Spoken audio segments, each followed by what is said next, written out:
Hi ನಮಸ್ಕಾರ. ಈ video ಮಾಡ್ತಿರೋ ಉದ್ದೇಶ ಒಂದೇ. ತುಂಬ ಜನ ಸ್ಕ್ಯಾಮಲ್ಲಿ ಸಿಗಾಕೊಂಡ್ರೆ ನಂತರ ನಾನು ಸಿಗಾಕೊಂಡಿದ್ದೀನಿ ಒಂದು ಸ್ಕ್ಯಾಮಲ್ಲಿ ಇವಾಗ. ಸೊ ಯಾರೋ ನನಗೆ ಗೊತ್ತಿಲ್ಲ, ಫೆಬ್ ಮಂತು 24ನೇ ತಾರೀಕು ನನಗೊಂದು ಫ್ಲ್ಯಾಶ್ ಮೆಸೇಜ್ ಬರುತ್ತೆ ವಾಟ್ಸಪ್ಗೆ. ಅದನ್ನು ನಾನು ಸ್ಕ್ರಾಲ್ ಮಾಡಿಬಿಟ್ಟು ಸುಮ್ಮನೆ ಜನರಲಾಗಿ ನನ್ನ ಕೆಲಸ ನಾನು ಮಾಡ್ತಿರ್ತೀನಿ. ಅದು ಡೌನ್ಲೋಡ್ ಆಗಿರುತ್ತೆ ಬ್ಯಾಕ್ ಹ್ಯಾಂಡಲ್ಲಿ. ಸೊ ಸಂಜೆ ನಾನು ಮನೆಗೆ ಬಂದಾಗ ನನ್ನ ವೈಫ್ ಚೆಕ್ ಮಾಡಿಬಿಟ್ಟು ಏನಿದೆ ಅಪ್ಲಿಕೇಶನ್ ಅಂತ ಗೊತ್ತಿಲ್ಲಮ್ಮ ಅಂತ ಆ ಅಪ್ಲಿಕೇಶನಿಂದ ಲೋನ್ ಬಂದಿದೆ ನನಗೆ. ಅದು ಎಷ್ಟು? 1800 ರೂಪಾಯಿ, ಖಾಲಿ 1800 ರೂಪಾಯಿ. ಆಯಿತಾ?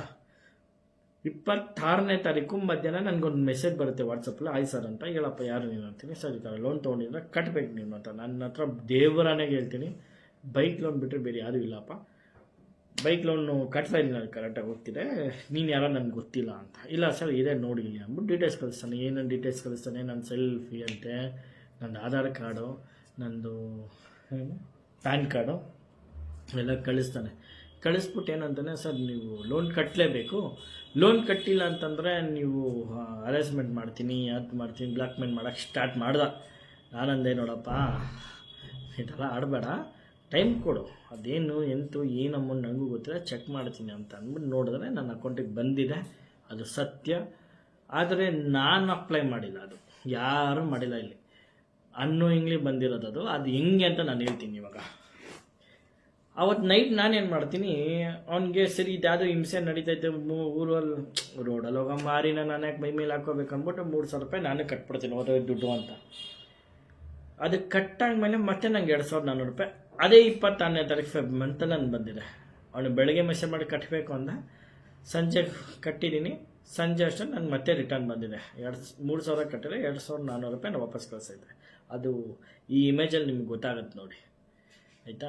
ನಾನು ಹೋಗ್ಲಿ ಬಿಡು, ನನಗೆ ಅವಶ್ಯಕತೆ ಇಲ್ದಿರೋದು ಬರ್ತಿದೆ, ನನಗೆ ಯಾಕೆ ಅದು ಬೇರೆ ಅವನೇನೋ ಸ್ಕ್ಯಾಮು ಬ್ಲ್ಯಾಕ್ ಮೇನು ಅದೇನೋ ಅಂತಿದ್ದ, ಯಾಕಪ್ಪ ಬೇಕು ನಮಗೆ ಬಾಳು ಅಂದ್ಬಿಟ್ಟು ನಾನು ನೋಡಿದ್ರೆ ಹೋಗಿ ಪೊಲೀಸ್ ಸ್ಟೇಷನ್ ಕಂಪ್ಲೇಂಟ್ ಕೊಟ್ಟೆ. ಸೈಬರ್ ಕ್ರೈಮ್ ಪೊಲೀಸ್ ಸ್ಟೇಷನ್ ಅಂತ ಇದೆ ಬಸವೇಶ್ವರನಗರಲ್ಲಿ. ಅಲ್ಲಿ ನಾನು ಗೊತ್ತಿಲ್ಲೇ ನಿಯರ್ ಬೈ ಆಗುತ್ತೆ, ಒಂದು 3-4 ಕಿಲೋಮೀಟ್ರ್ ಹತ್ತಿರ. ಹೋಗಿ ಕಂಪ್ಲೇಂಟ್ ಕೊಟ್ಟೆ. ಅವರು ಇಲ್ಲಪ್ಪ ಇದು ಸುಮಾರು ಆಗ್ತಿದೆ, ನಿಮ್ಮ ಏರಿಯಾದಲ್ಲಿ ಏನು ಹೋಗಿ ಕಂಪ್ಲೇಂಟ್ ಕೊಟ್ಟೆ. ಅವರು ಎಲ್ಲ ಕಂಪ್ಲೇಂಟ್ ಎಲ್ಲ ತೊಗೊಂಡು ನನ್ನ ಫೋನೆಲ್ಲ ಚೆಕ್ ಮಾಡಿ ಆಮೇಲೆ ಗೊತ್ತಾಯಿತು ಅದು ಸ್ಕ್ಯಾಮ್ ಆಗಿದೆ ಅಂತ ಹೇಳಿ. ಸೊ ಆ ಸ್ಕ್ಯಾಮರ್ ಇವಾಗ ಏನು ಮಾಡ್ತಿದ್ದಾನೆ, ಈಗ ಸರ್ ಇವಾಗ ನಾನು ಇದನ್ನು ಮಾಡಿದ್ದೀನಲ್ಲ, ನನಗೆ 4 ಲಕ್ಷ ಕಟ್ಟು ಅಂತ ಕೂತವನೆ. ಅವನಿಗೆ 4 ಲಕ್ಷ ಅಲ್ಲ, 4 ರೂಪಾಯಿನೂ ಕಟ್ಟೋದು ಬೇಡ, ಆಯಿತಾ? ಪೊಲೀಸರು ಹೇಳ್ತಾ ಇರೋದು ಕಟ್ಬೇಡ ಅಂತ ಹೇಳಿ. ಅದಕ್ಕೊಂದು FIR ಹಾಕಿ ಕೊಟ್ಟಿದ್ದಾರೆ. ಇಲ್ಲಿ ನೋಡಿ FIR, ಆಯಿತಾ? ಒಂದು ಮಾತ್ರ ದಯವಿಟ್ಟು ತಿಳ್ಕೊಳ್ಳಿ, as an educated, as A ತಲೆಯಲ್ಲಿ ಬುದ್ಧಿ ಇರೋರು ತಿಳ್ಕೊಳ್ಳಿ ಒಂದು ಮಾತು, ಆಯಿತಾ? ಒಂದು ಪೊಲೀಸವರು FIR ಕಾಪಿ ಅಥವಾ FIR ಅಕ್ಲೋಜ್ಮೆಂಟ್ ಹಾಕ್ಕೊಡ್ತಿದ್ದಾನೆ ಅಂತ ಅಂದರೆ ಅವನು ಡಡ್ಡ ಅಲ್ಲ. ಅವರು ಕೂಡ ಪ್ರತಿಯೊಂದು ಚೆಕ್ ಮಾಡಿನೇ ಹಾಕ್ಕೊಟ್ಟಿರ್ತಾರೆ ಅಲ್ವಾ? ತಪ್ಪು ನಮ್ಮ ಕಡೆ ಇದ್ದರೆ ನನಗೆ ಇವಾಗ ನಾನು ವೀಡಿಯೋ ಮಾಡೋಕ್ಕೂ ಸಾಧ್ಯ ಆಗ್ತಿರ್ಲಿಲ್ಲ. ಆದರೆ ತಪ್ಪು ಅವನ ಕಡೆ ಇರೋಕ್ಕೆ ನಾನು ಕ್ಲೋಸ್ಮೆಂಟ್ ಹಾಕ್ಕೊಟ್ಟಿರೋದು, ಕರೆಕ್ಟಾ? ಸೊ ಇವಾಗ ಏನಕ್ಕಿದ್ದೀನಿ ಏನಿಲ್ಲ ಅಂದರೆ, ಅವನು ನನಗೆ ಬ್ಲ್ಯಾಕ್ ಮೇಲ್ ಮಾಡಬೇಕಾಗ ಈ ನಿಂದು ನೇಕೆಡ್ ಫೋಟೋಸ್ ಮಾಡಿಬಿಟ್ಟು ನಿನ್ನ ಫ್ರೆಂಡ್ಸು, ನಿಮ್ಮ ಫ್ಯಾಮಿಲಿ, ನಿಮ್ಮ ಕೊಲೀಗ್ಸು ಅವ್ರಿಗೆಲ್ಲ ಕಳಿಸ್ತೀನಿ ಅಂತ ಅಂದ. ಈ ಥರ ಕಳಿಸಿದಾಗ ಎಷ್ಟೋ ಜನಕ್ಕೆ ಹೋಗುತ್ತೆ, ಅಷ್ಟೋ ಜನಕ್ಕೆ ನಮಗೆ ಬೇಡದವ್ರಿಗೂ ಹೋಗಿರುತ್ತೆ. ಯಾಕಂದ್ರೆ ಅವ್ರ ನಂಬರ್ಗಳಿದ್ದಾಗ ಅವನ್ನೆಲ್ಲನೂ ಆಕ್ಸೆಸ್ ಮಾಡಿಬಿಟ್ಟು ನಂದು ಮಾಡಿದಾಗ ಹೋದಾಗ ಅವರು ಏನೋ ಲೋನ್ ತೊಗೊಂಡಿದ್ಯಾ, ನಮ್ಮ ಹೆಸ್ರು ಕೊಟ್ಬಿಟ್ಟಿದ್ಯಾ, ನನ್ನ ನಂಬರ್ ಕೊಟ್ಬಿಟ್ಟಿದ್ಯಾ, ಅಲ್ಲ ಗುರು, ತಲೆಯಲ್ಲಿ ಬುದ್ಧಿ ಇಟ್ಕೊ. ಪೊಲೀಸವನು ಹೇಳ್ತಾನೆ ನಾನು ಯಾವುದೂ ಅಪ್ಲೈ ಮಾಡಿಲ್ಲ, ಅದು ನನ್ನ ಅಕೌಂಟಿಗೆ ಬಂದಿರೋದು ಅಂತ. ನನ್ನ ತಪ್ಪಲ್ಲ ಅದು. ಸ್ಕ್ಯಾಮರ್ ಮಾಡಿರೋದು ಸ್ಕ್ಯಾಮ್ ಇದು, ಆಯಿತಾ? ನಾಳೆ ಅದೇ ಸ್ಕ್ಯಾಮನ್ನು ನಿನಗೂ ಮಾಡ್ಬೋದು, ನಿಮ್ಮ ಮಗಗೂ ಮಾಡ್ಬೋದು, ನಿಮ್ಮ ಮಕ್ಕಳರ ಮೊಮ್ಮಕ್ಳಿಗೂ ಮಾಡ್ಬೋದು, ಆಯಿತಾ? ದಯವಿಟ್ಟು ತಲೆಯಲ್ಲಿ ಬುದ್ಧಿ ಇಟ್ಕೊಂಡು ಯೋಚನೆ ಮಾಡಿ ಆಮೇಲೆ ಕಮೆಂಟು, ಆಮೇಲೆ ಫೋನು, ಆಮೇಲೆ ಮೆಸೇಜು ಮಾಡಿ, ಆಯಿತಾ? Okay, next topic.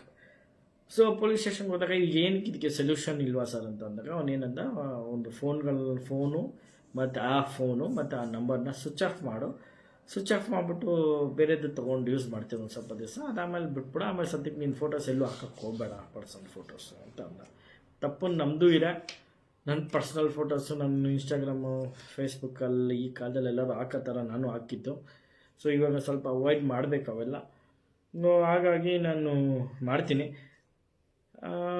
ದಯವಿಟ್ಟು ಎಲ್ಲರಿಗೂ ನಾನು ಹೇಳೋದೊಂದೇ, ದಯವಿಟ್ಟು ಈ ವಿಡಿಯೋನ ಎಷ್ಟು ಜನಕ್ಕಾಗುತ್ತೋ ಅಷ್ಟು ಜನಕ್ಕೆ ಶೇರ್ ಮಾಡಿ, ಆಯಿತಾ?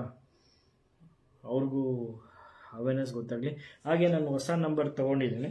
ಆ ಹೊಸ ನಂಬರು ಇಲ್ಲಿ ಕಾಣಿಸ್ತಿದೆಯಲ್ಲ ನಿಮ್ಗೆ ಇವಾಗ, ಅದೇ ನನ್ನ ಹೊಸ ನಂಬರು. ದಯವಿಟ್ಟು ಎಲ್ಲರೂ ಸೇವ್ ಮಾಡ್ಕೊಳ್ಳೆ. ಇನ್ಮೇಲೆ ಇದರಲ್ಲೇ ಟಚ್ಚಲ್ಲಿ ಇರ್ತೀನಿ ನಾನು, ಆಯಿತಾ? ಹಾಗೆ ಇದರಲ್ಲೇ ನಾನು ನಿಮ್ಮ ಹತ್ರ ಎಲ್ಲ ಮಾತಾಡೋಕ್ಕಾಗಲ್ಲ. ನಾನು ಹಳೆ ನಂಬರ್ ಯಾರು ನಾನು ಯೂಸ್ ಮಾಡೋಕ್ಕೋಗಲ್ಲ.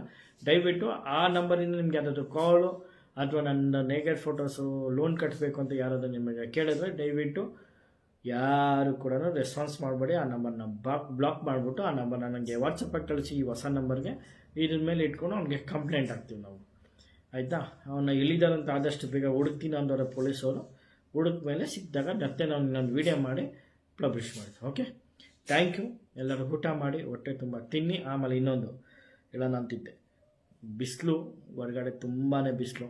ದಯವಿಟ್ಟು ಎಲ್ಲರೂ ನಿಮ್ಮ ಮನೆ ಟೆರೆಸ್ ಮೇಲೆ ಪಕ್ಷಿಗಳಿಗೆ ಒಂದು ದೊಡ್ಡ ಪಾತ್ರೆಯಲ್ಲಿ ಒಂದು ನೀರು ತುಂಬಿಸಿಕ್ಕಿ, ಪಾಪ ಆರೋರು ಬಂದು ನೀರು ಕುಡ್ಕೊಂಡು ಹೋಗಲಿ, ಆಯಿತಾ?